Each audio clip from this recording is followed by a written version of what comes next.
Buyers are just like, okay, I've been waiting to buy, and everyone keeps telling me, my uncle told me it's going to drop 30%. My neighbor told me this. I watched that guy lose, but I'm not seeing those prices. And so they become impatient, and eventually they pull the trigger and buy. So, but the people with unreasonable expectations or expectations of from yesteryear, TK, Yeah. those people, are they dropping their prices, or are they taking them off, or are they just sitting around waiting? Because I know that there's one on my In my street. experience, they're waiting, and they're just letting it expire, and they are going to wait till the spring. There's a ton of people who right now, Wait to and the for a lot of people, spring. waiting for the spring is probably going to be a good idea. Probably going to be a good idea. Why, TK? Why? What happens in the spring? Well, I mean, just based on the outlook right now that the Bank of Canada is giving, just based on, us going into, a technical recession eventually, I don't think rates are going to go up any further. And so I think I think every time the rates go up, it just like scares people. And so right now, like I've done a couple buy deals recently. Buyers are just like, okay, I've been waiting to buy, and everyone keeps telling me, my uncle told me it's going to drop 30%. My neighbor told me this. I watched that guy lose, but I'm not seeing those prices. And so they become impatient, and eventually they pull the trigger and buy.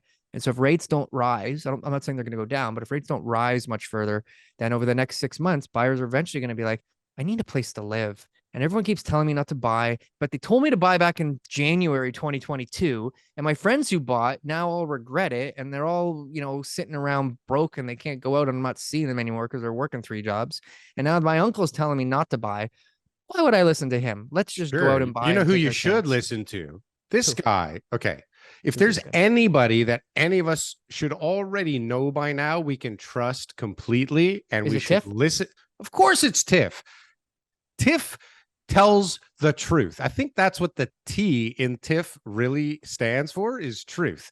TK, I he don't said, think he intentionally lies to anybody. I think he learned his lesson from too much forward guidance, because in the last interview, too people are asking him questions. He's like, I'm not going to give you a yes or no answer. He's very like, he but learned. he just said that we're gonna maybe like not wait for 2% now to cut rates.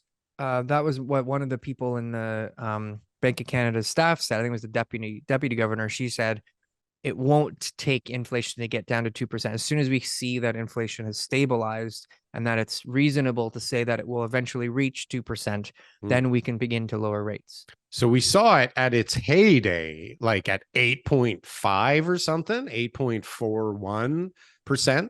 And now we're down to like what? Are we 3 something? 3.4? What are we at? I don't know. Anyways, Sorry, what are you talking about? like CPI. No, CPI. Oh, CPI. Sorry. Right?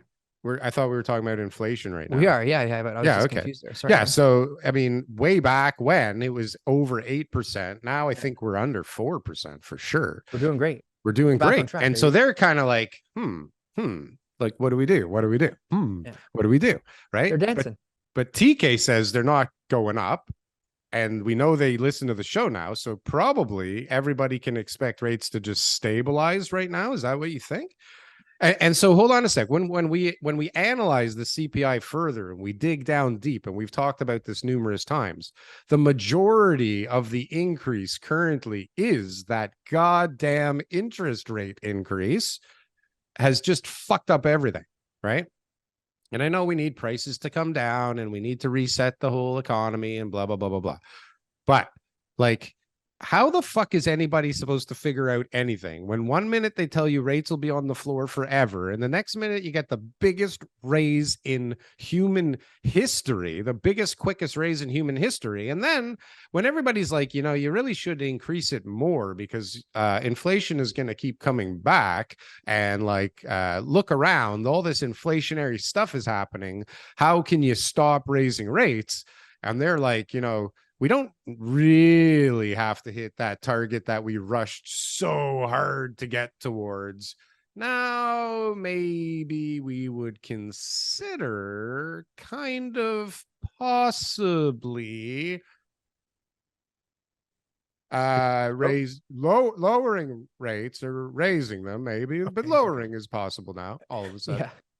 Like, I know. How do you go? Thank God for the forward guidance, Tiff. Like, comment, and subscribe if you got anything from one of these clips. And if you want to see some more, press something on the screen here. Boom. That was good. That was good. I like that. That was good.